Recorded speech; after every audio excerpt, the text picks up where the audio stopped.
నగరంలోని విశ్వ బ్రాహ్మణులు కార్తీక వనభోజన మహోత్సవ కార్యక్రమం ఘనంగా నిర్వహించారు. ఈ కార్యక్రమానికి ముఖ్య అతిథిగా పాణ్యం ఎమ్మెల్యే గౌరిచరితారెడ్డి హాజరై పూజలు నిర్వహించి ప్రారంభించారు.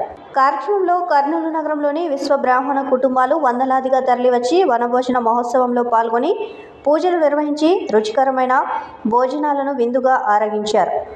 పలు వినోద కార్యక్రమాలు కూడా జరుపుకున్నారు. కార్యక్రమంలో తెలుగుదేశం నంద్యాల జిల్లా మహిళా అధ్యక్షురాలు కమ్మరి పార్వతమ్మ, నాయకులు కమ్మరి కృష్ణవేణి, విశ్వ బ్రాహ్మణ సంఘం నాయకులు కెఎం బ్రహ్మచారి, పోల్కల్ బ్రహ్మచారి, సోమయాచారి మీడియా ముఖంగా మాట్లాడారు.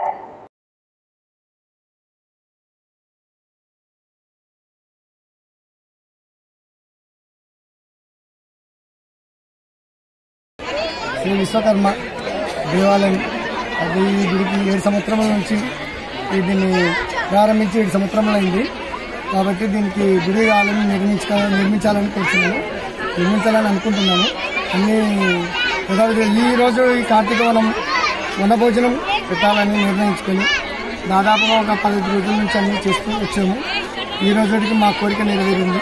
మేము కూడా ప్రభుత్వానికి ఎంతో ఉపయోగపడే వ్యక్తులం కావున మేము కూడా సమాజంలో ఉన్నామో తెలపడానికి ఈరోజు భారీ ఎత్తున ఈ యొక్క కర్నూలు జిల్లాలో మొదటి కార్తీక విశ్వబ్రాహ్మణ వనభోజనాన్ని ఏర్పాటు చేయడం జరిగింది.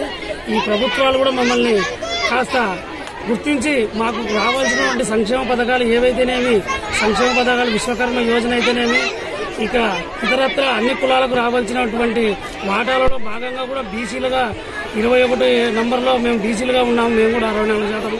ఈ బీసీలకు ఏవైతే సంక్షేమ పథకాలు ఉన్నాయో అవి కూడా ప్రభుత్వం గుర్తించి మమ్మల్ని కూడా ఒక సమాజంలో గౌరవించి మాకు కూడా కొన్ని ప్రాధాన్యత కల్పించాలని కూడా ఈ సభాముఖంగా తెలియజేసుకుంటున్నాము.